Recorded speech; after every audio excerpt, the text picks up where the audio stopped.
afternoon and welcome to CSE Gurukul lecture. In today's lecture, in continuation with the series on kinship studies, I am going to talk about the very important institution which is important in past and has been important in future and is the most core concept in sociology, and that's the institution of family. So we are going to do in today's lecture try to understand how the institution of family was conceptualized in sociology, how it became a kind of a universal institution, and then with changes, socio-economic, political changes, a lot of changes around, we see that those classical theories are kind of problematic, and there was a lot of critique to these theories, and because of the emergence of new forms of family. So coming back to the initial lecture, it is kind of understood that family has been a core concept in sociology. Almost from the beginning of the discipline of sociology, attempt has been made to study this institution. And the reason being that family was kind of considered as an institution which nurtured, which kind of socialized individual, and therefore it was kind of seen as a safe haven. That is, it is a place where people were taught the norms, were taught the values of particular culture, and in that context they could be kind of imparted to make a kind of conducive or a community life, and that is why family became very important. So when we try to understand what is the institution or why is the family so important, it becomes important to also understand that it is one of the vital institutions, with like marriage, kinship and market, many other institutions. Family is one of the most vital institutions. And when we try to define it or kind of understand what family means, most of the sociological theory tells us that family is a kind of a fundamental, or we can say it's a primary institution of society, and it is kind of considered as being more functional in the sense that it provided the expression of emotions, of feelings, and also kind of it was a universal family institution. Why universal? Because it was to be found in almost every society. We cannot have any society where we say that there is no institution of family. Then as I already said, that family was kind of looked as a core fundamental group in which people kind of got care, and there was a kind of a sex and gender segregation. The elders and the young people were cared, they were given help, the economic support, emotional support, and therefore it was also kind of an institution for transferring to the public domain, where it was a kind of a character building, it was a kind of a personality building of individuals. So the socialization function of family is kind of considered as most fundamental, and that most theoretical understanding of family were around these ideas of family as a universal institution. Number two, family as a biological institution. Why biological? Because it was kind of based on the process of procreation and reproduction. So it was when we looked into biology, it was also in the classical traditional sociology considered as a heterosexual family, because it was the relation between a man and a woman for the purpose of coitus that the family as an institution was formed. So it we looked at in two form. One, at a larger perspective, where we can kind of say that there is a number of individuals who are linked to each other, and so that's also a family, what in sociology or anthropology we would refer to as extended family or joint family. So we have all individuals who are related to blood, that is agnetic relation, as well as individual who are related to marriage, that is their final relation. That's one wider understanding of family.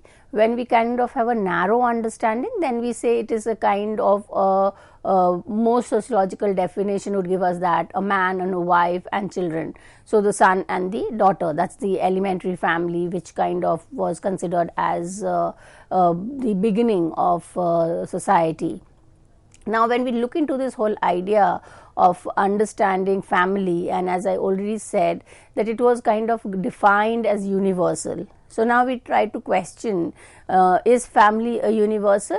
And therefore, we can try to answer in it in both ways. When we say yes, it is universal, then it applies that the institution, that is number of members who reside together, have a blood relation, are a cooperative unit. Such a unit exists in all society.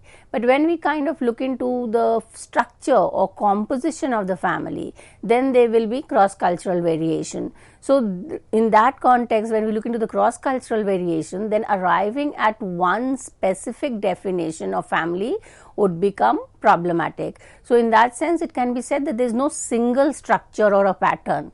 It can differ from culture to culture. So, again, the most basic definition, again taken in from classical anthropology, would be the difference in terms of the line of descent. So, you have a patrilineal family where the father rules, versus the matrilineal family where it is a line through the female, but again here also we have a male power and authority, which is the mother's brother. So, the pattern of the relation between members of that group is different. So, the cultural context, the changes, we will see that there is a kind of defined understanding of the institution of family.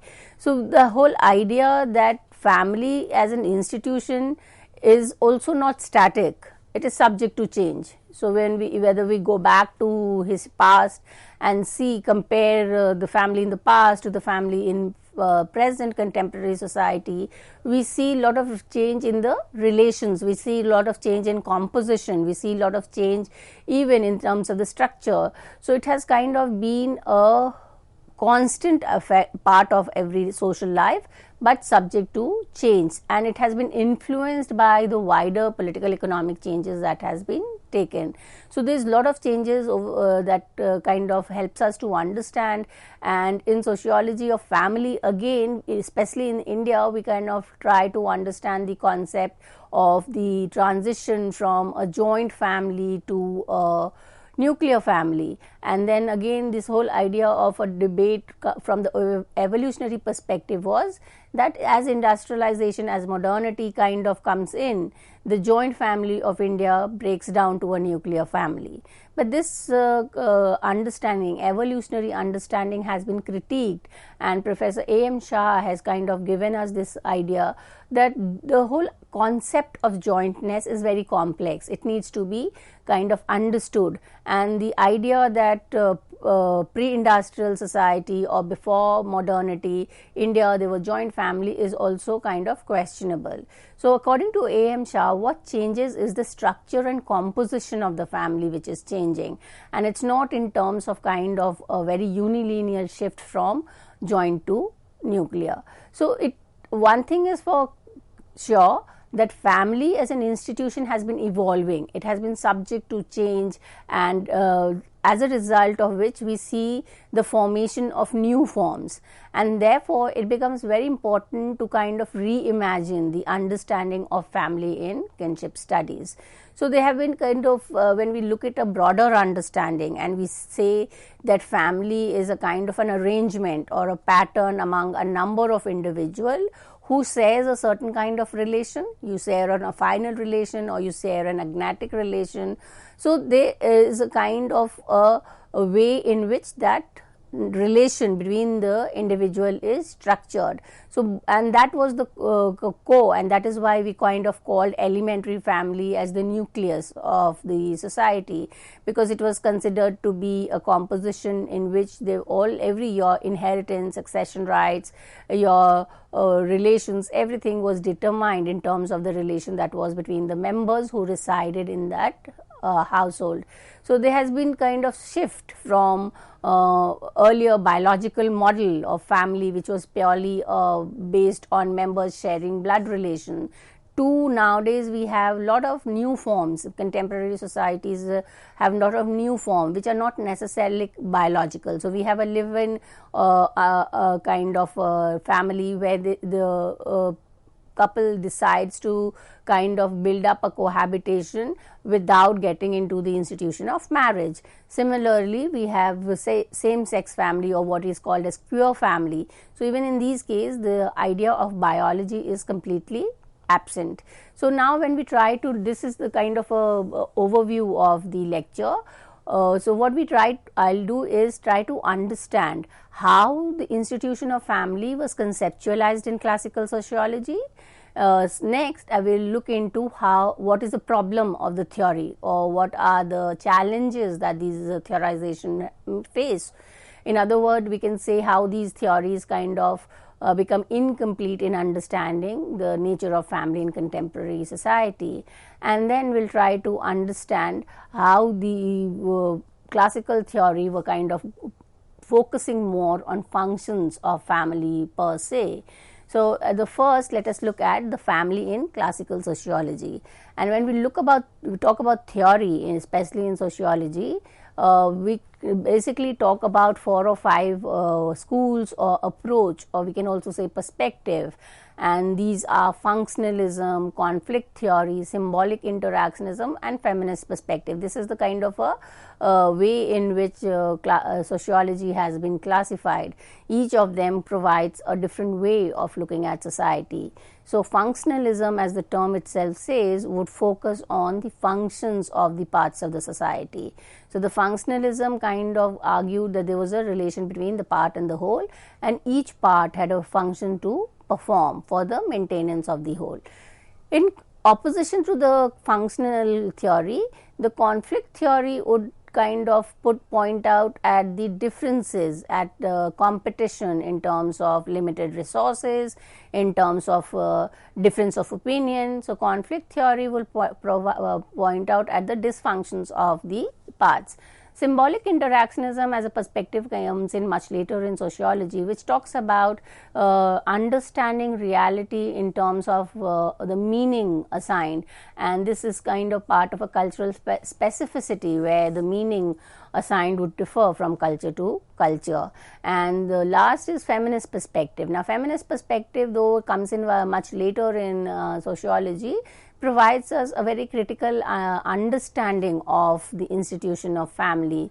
So much of earlier sociological theory were kind of being a little andro-biased, and they were reflecting only an understanding society from the men's perspective. Feminist perspective kind of points out at the gender relations, at the way in which power relations are negotiated within the institution of family. So, each of these perspectives will provide us a different way of understanding, and it will help us to understand the institution of family as a social institution. So, let us go on to the first perspective, and that is the functional perspective. So, the functional perspective, as I already said, were kind of very positive, and in that context they portrayed family as a vital institution of society. Kind of it was sustaining the social life.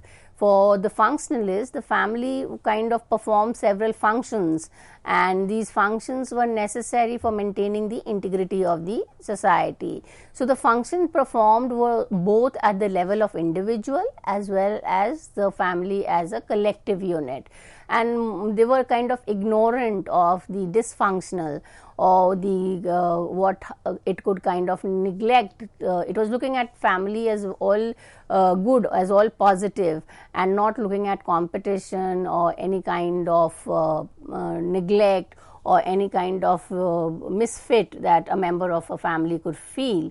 So, in that sense, they were regarding the family as an institution which was made up of several parts, and this could be the members, this could be arranging the members into a hierarchy on the basis of sex and gender, and therefore, there was a mutual relation between all the members of the family. So, most of the important sociologists who has given us a functionalist understanding of family are George Murdoch and Talcott Parson.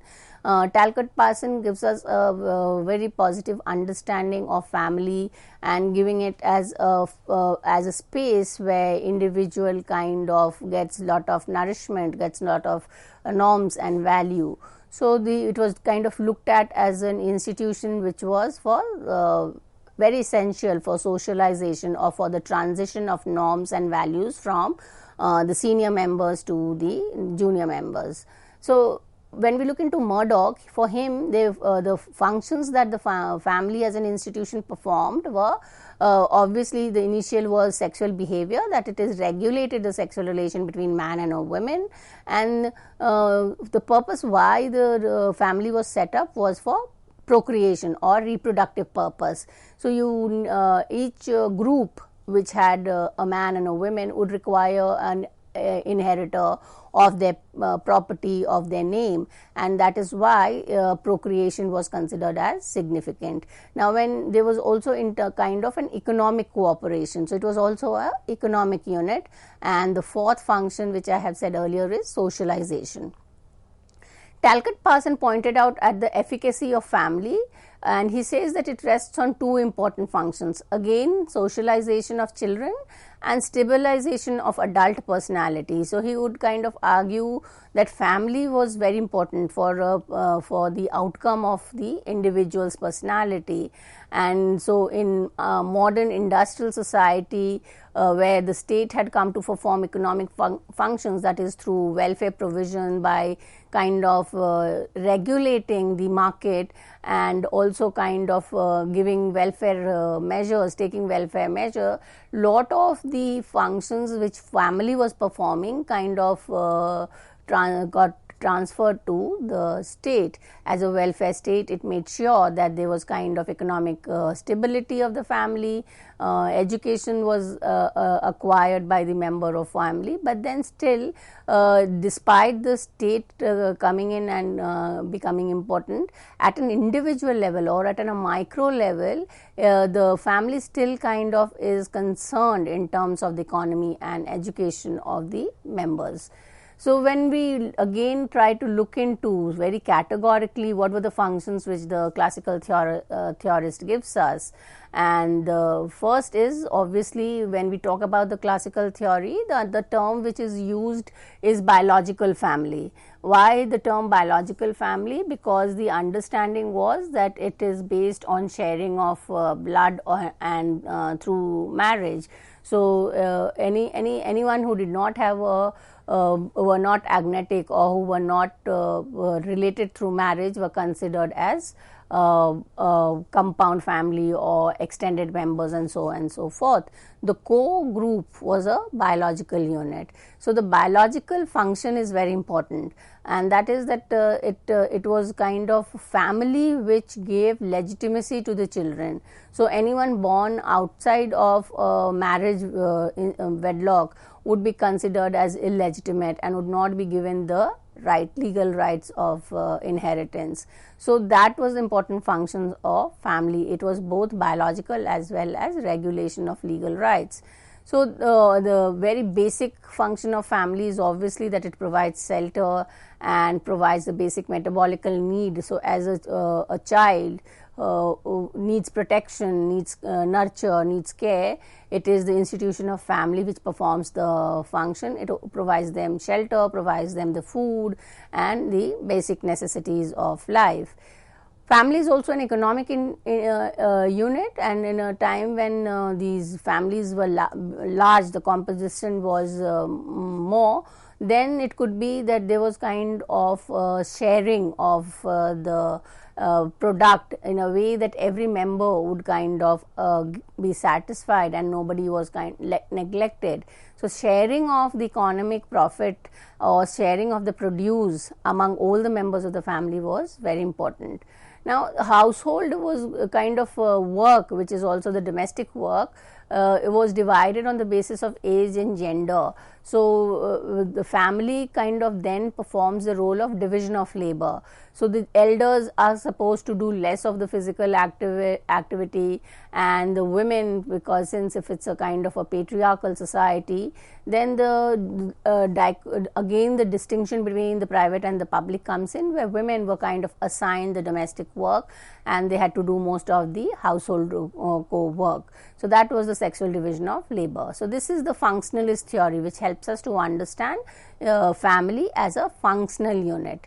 Now, second, coming to conflict theory. Now, conflict theory, as I already said, would kind of look into the society from the view of competition, from the view that people had unequal power, people had unequal resources, and because of the limited resource, there would be competition and people would kind of be at loggerhead with each other. So, there would be a conflict, and family as a unit kind of also helps us to understand how it perpetuates inequality. So, the entire idea of sexual division of labor, kind of assigning domestic work to women, also kind of leads to the construction of the idea of gender inequality. So, the conflict theory or conflict feminist would argue that one learns inequality right from the family. So, this conflict theory suggests that family structure contributes to social inequality, though the inequality between man and women, inequality between members who are economically employed and those who are not, and also in terms of whole argument of critiquing family as a patriarchal, which kind of constructed the cultural idea of subordination of women. And because this idea of gender, especially when we talk about division of labor, that is allocation of work, where women were kind of assigned domestic work, this idea became intergenerational. So, it can kind of perpetuated the idea or justified the idea that women were subordinate, and that is why the conflict would look into family as an institution which breeds inequality in society. Now, third is social interactionism. As we know, that social interactionism theory kind of looks into pattern of communication or interpersonal relation, and there is a kind of subjective interpretation of that communication. So, there is no objective reality which can be interpreted in one particular way. So, the perspective would kind of say that it would differ from society to society in terms of the mutual relation that is built between the member. How do we kind of give symbolic importance to certain relations and even to certain events, which kind of is the base for the formation of family. The symbolic interactionism also explores the changing meaning attached to family. The theory argues that shared activities help to build emotional bond among family members, and that marriage-family relations are based on negotiated meaning. So, every relation that we see in a family is a kind of a negotiated relation, and the relation is dependent on the meaning that we attach. So, if we are kind of concerned about the importance of the female, or we are concerned about the importance of women in the household, so the structure is equally constructed in a way that it is kind of more gender egalitarian. So, that is the symbolic interpretation of family. Now, when we look into these whole idea, and especially the feminist criticism of the family, what comes into is the question, can we call family as a safe haven for all? That is it always positive? Is it always providing emotional, economic and physical fulfillment to the members of the society? So, this idea of the classical theory was in terms of a grand generalization, and they were kind of concerned of opinion that since the family was based on familiar relation, people who were familiar to each other, people who were be growing up together, and therefore, since people were kind of more close to each other, it would be protecting everyone or would be taking care of it. But then many a time we see that family is not necessarily a safe haven for all, and this kind of gets to an understanding when we see the increase in child sex abuse, domestic violence, where we see the person with a kind of a different gender orientation, which is not accepted by the society as abnormal, cannot fit into the society. Then there are also conflict over property, there are sibling conflict over property, people kind of murder, there are a lot of cases of lot of crime which happens with among members who are biologically related. So therefore we need to kind of look into these nitty-gritties and try to understand that can we kind of actually consider this family as safe haven as articulated by these classical sociologists. And also when we see the problem of the classical sociology is in terms of looking into the two institutions which would help us question the classical theory understanding, and that is the idea of adoption and step families. Both adoption and step families does not fit into the biological definition of family as given by the classical anthropologist. So adoption, there is no biological relation, so you adopt a person who is not necessarily shared, and therefore there are a lot of problems in the terms of acceptance of parents, there are a lot of acceptance in terms of building a connectedness. Similarly is the issue of step families. So we need to critically look into the classical theory in order to make sense of family as an institution in the contemporary context. We need to have a critical understanding of the institution of family. With this, I come to an end of today's lecture. Thank you.